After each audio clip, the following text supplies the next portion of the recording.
What's up? Welcome to Juice Moose TV. Today's topic is gynecomastia.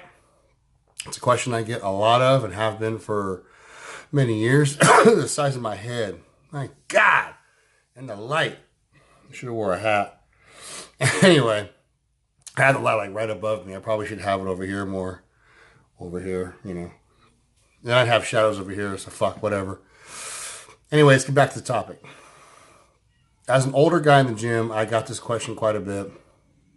And gynecomastia can be a problem. And I get questions about how to deal with it, what to do, etc. So basically, if the guy was an athlete, I can basically say, let me look at it.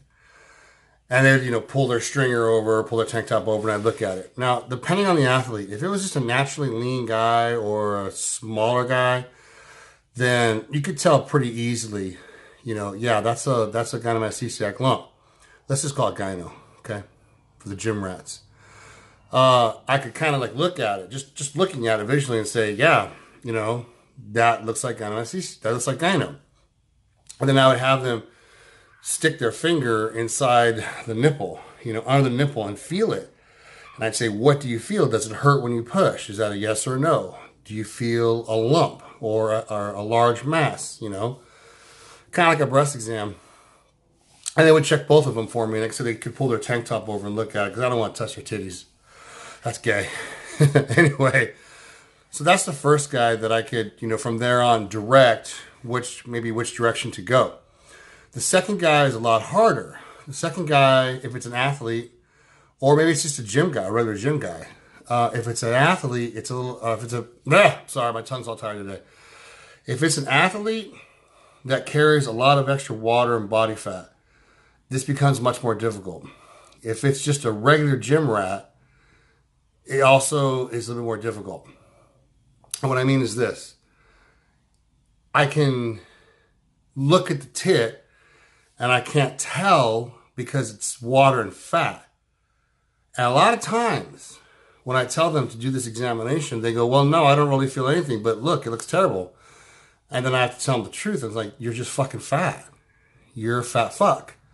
And until you get your body fat down to below 12%, you're going to have these fucking saggy fucking titties, and it's not gyno. And these guys will bomb, Arimidex, they'll bomb Letrozole, they'll bomb Novodex, they'll do all this crazy shit and say, I still have this and I'm taking all these drugs and they must be fake. And I'm like, no, you're fucking fat. You're just fucking fat. That's it. Lose the weight, especially if you're not taking an Arimidex, say half a tab twice a week. You get these what I call steak chops underneath your fucking titties right here. You guys know what I'm talking about, steak chops. You get this big old mass of fat right here, and it's usually caused by estrogen. So you get these big old things of fat that go from under your titty to your armpit. And you also usually have, we have a tendency to have this weight on the love handles. You don't have it on the buttocks and the legs. The legs can be, veiny as fuck and hard and still have like this tire around the middle and these steak chops. I know me personally, when I dive for competition, I have it too. Not that bad. Well, it's bad to me, but, to anybody else, they might say it's nothing. That's nothing. To me, it's bad. But generally, this part of the fat, the steak chop, as I call it, it doesn't go away for a while. And my love handles is the last to go on my body. And also that little piece of fat underneath the glute, where the glute hamstring tie-in is. And sometimes it doesn't go away if I don't diet like a crazy man. All the cardio in the world won't do it. I mean, cardio is great, but it gets to a point where the cardio becomes ineffective. And a lot of times for me, that last bit goes away when I use like Letrozole for competition, even though there's not much estrogen in the body. Keep in mind there's 6 different types of estrogen, so Letrozole is one tool in your toolbox. Arimidex is always on deck for me, and so is Novodex quite a bit too. Those are the ones that I would use. Amexisestane, however you say it, that's a good option too. But I have a prescription for Arimidex. I get it from the pharmacy, and it's like 90 tabs for 15 bucks. So I guess I'm one of the luckier guys. But that's the first thing. Like, is it really gyno? Or are you just fat? And a lot of times, and I'm sorry to say this, guys, a lot of times I look at the gym bros in the gym, because again, they come to me because I'm the older guy, and I say, your titties are fat. I don't have to touch a titty to know it's fat. You know, and like I said, you stick your hand on that nipple and start pushing. If they don't go, ow, or they go, oh, I don't really feel nothing, it doesn't feel like too much in there, then I know it's fucking not gyno. Let's talk about surgery for a second. I get this question a lot. Letrozole didn't work. Was it real? Novodex didn't work. Okay, you know, I'm lean, I can see it. And I can look at them and say, yeah, you're lean and you have one nipple. Like I have one nipple that has a little bit of gyno. You can't see it though, even on stage. However, I know it's there. And if I run a water-based suspension for competition, I definitely feel it. Definitely starts to flare up, definitely starts to hurt. It doesn't show. I'm fortunate. Where did it come from? I can know exactly where it came from. When I was like in the 6th grade, this big fat kid gave me his titty twister, and he twisted the titty and picked me up off the ground. Like I was on my like tippy toes. Ever since then, I've had a sensitive lump underneath that breast. So maybe the gland, I'm having the gland, I don't know. But I do know that I only have it on the right side and you can't see it. Even when I'm lean and I have my arm back, you can't see it. But if I'm fat, I can feel it. But if I'm fat, I'm fat. Like your titty's gonna sag. That's the way it is. Let's just get past that. So if you've tried all those options, you know, drug-wise, it generally doesn't work. I'm gonna be honest with you. Like if you have gyno and the gland has grown, that's just all a Band-Aid. You're gonna have to think about surgery. Now, next question is, well, how do I get the surgery? What do I do? What's it cost? Let me give you guys some advice. Always, always, always have a good rapport with your doctor. I have 2 different doctors. I have my regular doctor at Kaiser. This is not fucking nothing unknown. And I have a life extension doctor who I pay cash to draw my blood, to read my blood work, and to renew my testosterone prescription. Okay? No secret. This is what all you guys should be doing. It's much, much fucking easier than trying to convince your regular doctor to give you testosterone. That's like pulling teeth. We'll do a video on that if you want to, but it's very, very hard to do. Most guys fail. Anyway, back to the gyno. I keep getting off track because I'm tired. I'm finally home though, as you can see. not in a fucking hotel. Anyway, the key there is having a good relationship with one of these 2 doctors. If it's going to be your insurance doctor, and if you have a good rapport with your insurance doctor, and you start seeing signs of gynecomastia forming, and you're kind of lean, you're not fat, and you can kind of know, you feel the lump, you know the lump is there, then basically you have to make an appointment with your doctor, and the key words are pain. P-A-I-N-E, pain. You have to have this memorized, some type of script in your head, and basically say, look, I'm having a lot of pain in the nipple. I'm not sure what it is. I've done some research online, and I have maybe a small idea what it is, but I need your opinion. It started out when I was about 15 years old, when I started puberty, whatever age you want to use, I don't know. I started puberty kind of late, I think. I don't know. My balls never did drop. Anyway, I started out of puberty, and it never really bothered me. It was never a problem for me for some reason. But over the last couple of years, I've noticed this lump under my breast, and it's just growing. Now, first thing you're going to think of is, oh my God, he has breast cancer, because guys do get breast cancer. So that's okay. That's okay. Let her think that. Let him or her think that. And just explain, say, when I'm working out in the gym on the preacher curl machine, the pad's resting up against my chest and it hurts really bad. So I can't even do that exercise.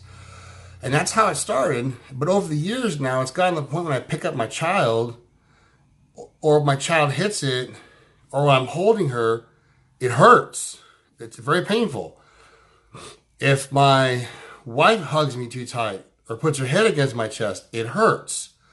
If my wife and I are making love and she puts her hands on my chest, it hurts. If my wife and I are slow dancing and she puts her head against me and hurts. You have to come up with a lot of scenarios, and the key word is hurt, pain, hurt, pain. Because this is going to be considered elective surgery. This is going to be considered elective. You do not need it. All right. So if you're trying to get your insurance to pay for it, those are the key words: pain, pain, pain. Come up with a script. Use these ideas I've mentioned. Come up with some more of your own, and figure out if they can do it. Now they're going to take blood work, so make sure that you've come off your cycle. So your testosterone is not fucking 3,000 pounds, 1,250 unbound, because that's a red flag right there. Make sure it's showing. Make sure you're lean enough. It's showing. They're going to do a full breast examination. They will probably really quickly realize that it's not breast cancer and it's just gynecomastia. They may even recommend some drugs like letrozole or Herbidex. I don't know. I've never been through this. This is a good way to get a free prescription. And if it's not that bad, hey, it goes away.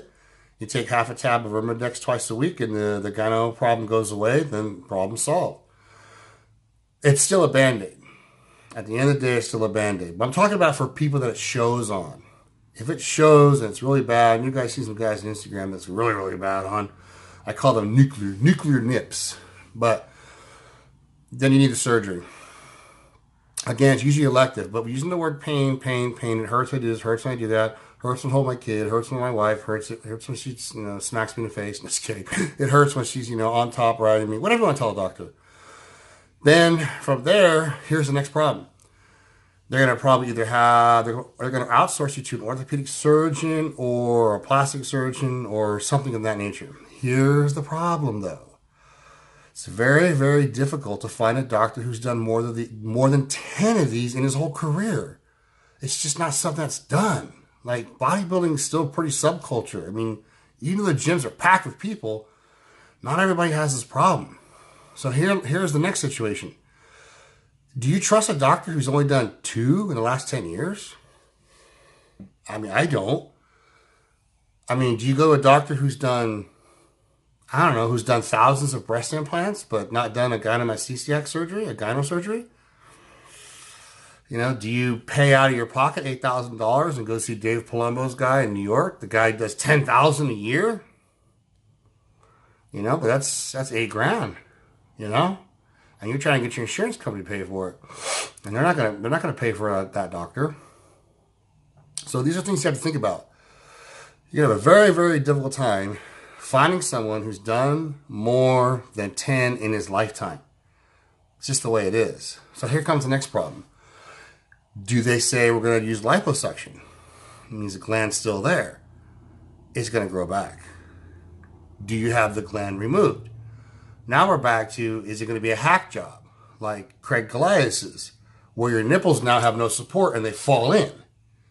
And you can't even wear your shirt off on the beach because your nipples look fucking weird as fuck. The nipples don't even stick out. They fall in. They're like inverted.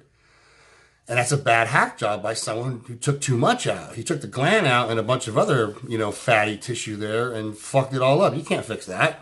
I mean, maybe you can now, but I would say you probably can't fix that. So now you don't have these bulbs or bulb, or maybe one, but now you've got one normal nipple and one inside out looking nipple. So these are things you really have to consider. There's a lot at stake here, especially if you're lean. It's not that. It's not fat.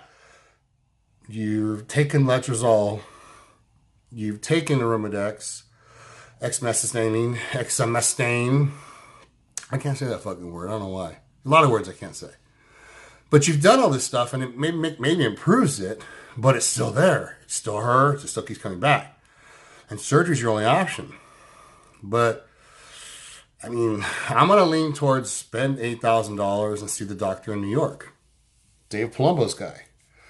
Because he does 10,000 of them a year. I mean, you don't do 10,000 a year and not be good at it. And when his work is done, you can't see it. It's perfect. But again, it's experience. So this is the problem. If you decide to get the surgery, who's going to do it? At one point, on a side note, I have a damaged calf from 1999. I have nerve damage in one calf. It just won't grow. And as a result, Judges have been very fair with me and told me if you were standing on stage with your twin brother and he had a calf and you didn't, we're going to go with him. We're going to give him the nod. And that's probably the reason I've placed second in more shows than I can count. Always the bridesmaid, never the bride.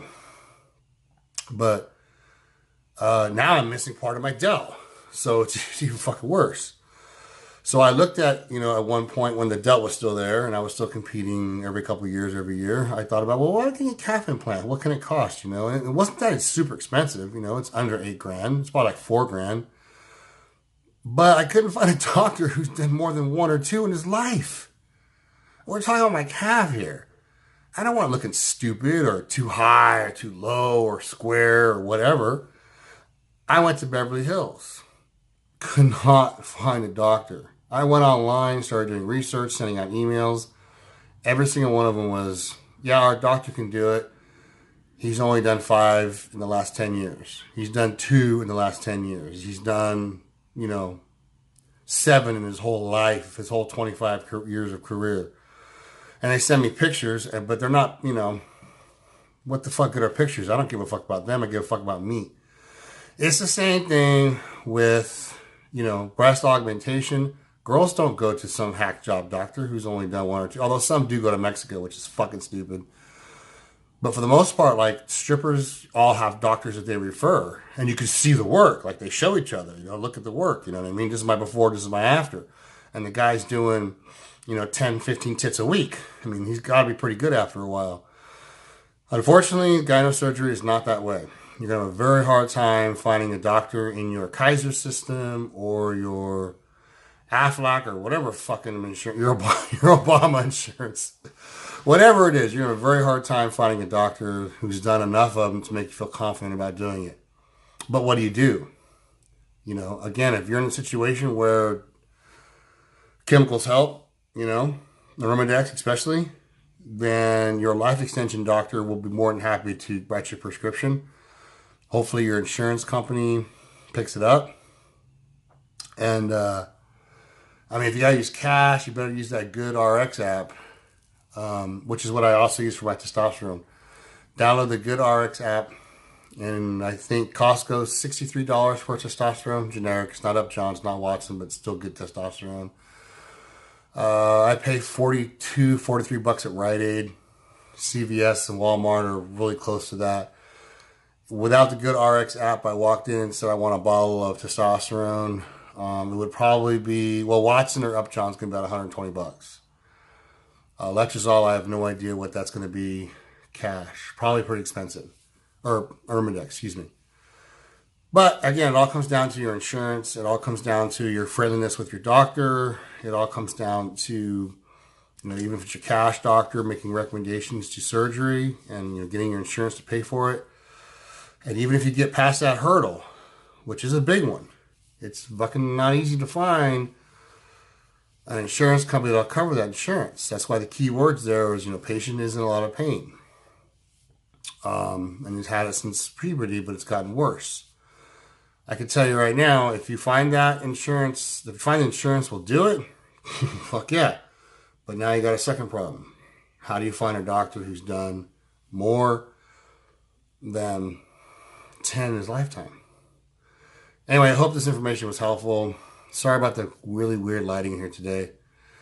I'm going to bed. You guys take care.